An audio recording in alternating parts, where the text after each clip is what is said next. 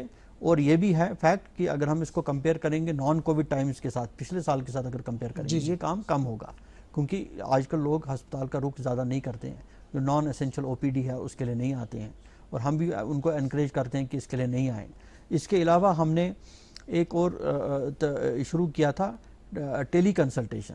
جی تو یہاں پر doctors association Kashmir نے اور جموں میں بھی انہوں نے ایک والنٹری طور پر ڈاکٹرز نے ٹیلی فون پر کنسلٹیشن کر کے پیشنٹس کو ایڈوائس دینا شروع کر دیا. تو ہم کو ڈیلی کی کوئی 1400 کنسلٹیشنز کے قریب ہو جاتی ہیں. دیکھیں، جیسے آپ نے یہ ٹیلی کنسلٹیشن کی بہت ہی کارآمد بات کہی، اب ہم اس بات کی وضاحت ہم چاہیں گے کہ جو ہمارے پاس جو اس وقت گائیڈ لائنز ہیں، جو ہمارے پاس کووڈ کے ہاسپٹلز ہیں، وہاں پہ کیا ان کو واقعی طور وہ علاج مل رہا ہے؟ کیا ان کی طرف کوئی شکایت تو نہیں ہے؟ اس سلسلے میں وہ CCTV لگانے کی گائیڈ لائن تھی، تو اس سلسلے میں کیا ہوا؟ جی سپریم کورٹ نے ڈائریکشن دی ہے کہ CCTV لگایا جائے، کیونکہ کچھ ایک پبلک انٹرسٹ لیٹیگیشن ہوا تھا سپریم کورٹ میں، تو اس میں کارروائی چل رہی ہے. مگر میں آپ کو یہ ایشور کر رہا ہوں کہ اس کے بغیر بھی یہاں پر ہمارے ڈاکٹرز نے کوئی کسر چھوڑی نہیں ہے. وہ پیشنٹس کے پاس جاتے ہیں، ریزیڈنٹس جاتے ہیں، فیکلٹی ممبرز جاتے ہیں، ہمارے باقی سینئر ڈاکٹرز جاتے ہیں، پیشنٹ سے ملتے ہیں. PPE کٹ پہن کر ڈیوٹی دینا بہت مشکل کام ہے، لیکن اور اگر آپ دیکھیں، مان لیجیے جموں کی بات کریں اگر ہم، تو 40 ڈگری ٹیمپریچر یا 45 ڈگری ٹیمپریچر میں PPE کٹ پہننا بہت ہی مشکل کام ہے. تو اس میں 6 گھنٹے تک بیٹھنا، 8 گھنٹے تک بیٹھنا، ڈیوٹی دینا. تو میں تو سلام کرتا ہوں ڈاکٹرز کو جو کہ کووڈ پیشنٹس کے ساتھ ڈیل کرتے ہیں، آئسولیشن وارڈز میں کرتے ہیں، ان کو ٹریٹ کرتے ہیں. تو اس طریقے کی ہمارے پاس شکایتیں نہیں آئی ہیں. تو اگر کوئی شکایتیں ہوں گی بھی، بٹ یہ سپریم کورٹ کی جو ڈائریکشنز آئی ہیں ان کو ہم پوری طرح سے لیٹر اینڈ اسپرٹ میں عمل کریں گے اور دیکھیں گے کہ اس طرح کی شکایت نہیں آئے اور سینئر ڈاکٹرز ان کو جو کووڈ پیشنٹس ہیں ان کو اٹینڈ کریں۔ اب اگر ہم ڈسٹرکٹس میں دیکھتے ہیں، ہمارے پاس وقت چونکہ کم ہے، 2-3 سوال ہے، 2-3 وضاحت چاہیں گے آپ سے۔ ایک جو ڈسٹرکٹس میں ہمارے ہاسپٹلز ہیں، اب جو وہاں پہ پریگننٹ لیڈیز ہیں، پریگننٹ لیڈیز کو وہاں پہ ترنت وہ وہاں سے آئے، ان کو فل ریسپانس دینے کے لیے کیا انسٹرکشنز گئی ہیں آپ کی طرف سے؟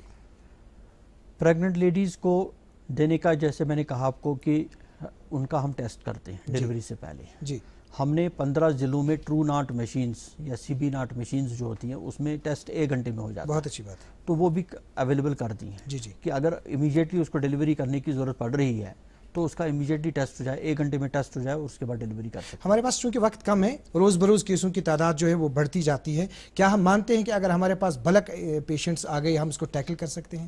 مختصراً جواب۔ جی، مختصر میں یہ کہوں گا کہ ہمارے پاس کوئی 20,000 کے قریب بیڈز ہیں اور آکسیجن سپورٹڈ بیڈز ہمارے پاس 3,400 ہیں۔ جی، ہماری کوشش ہے کہ آکسیجن سپورٹڈ بیڈز اور کوئی 1,000 کے قریب اور بڑھ جائیں۔ ہم مرکزی سرکار کے مشکور ہیں، انہوں نے ہم کو کوئی 700 وینٹیلیٹر دینے کا ڈیسیجن لے لیا ہے۔ ہم کو جلدی سے جلدی وہ 700 وینٹیلیٹر کی بھی مل جائیں گے جو اویلیبل ہوں گے ہمارے ہسپتالوں میں۔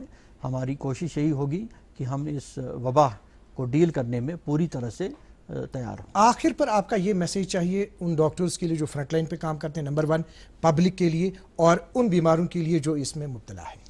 سب سے پہلا میرا میسیج ہے ڈاکٹرز اور پیرامیڈکس اور نرسز کے لیے کہ آپ بہت ہی اچھا کام کر رہے ہیں اور آپ کو شاباش، اور میری یہی امید ہے کہ آپ اسی طریقے سے اسی لگن اور محنت سے کام کرتے رہیں گے۔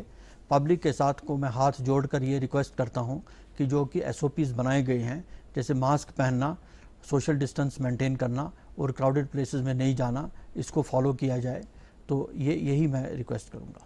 جناب اٹل ڈولو صاحب، آپ کا بہت بہت شکریہ، آپ ہمارے شو میں تشریف لائے، آپ نے بہت ہی کارآمد انفارمیشن دے دی۔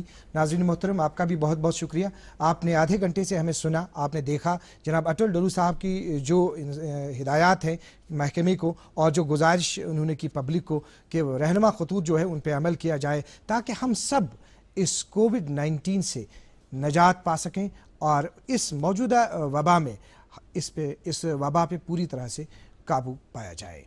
آج کے پروگرام میں اتنا ہی، اگلے شمارے میں آپ سے پھر ملاقات ہوگی، جب تک کے لیے اللہ حافظ ناصر۔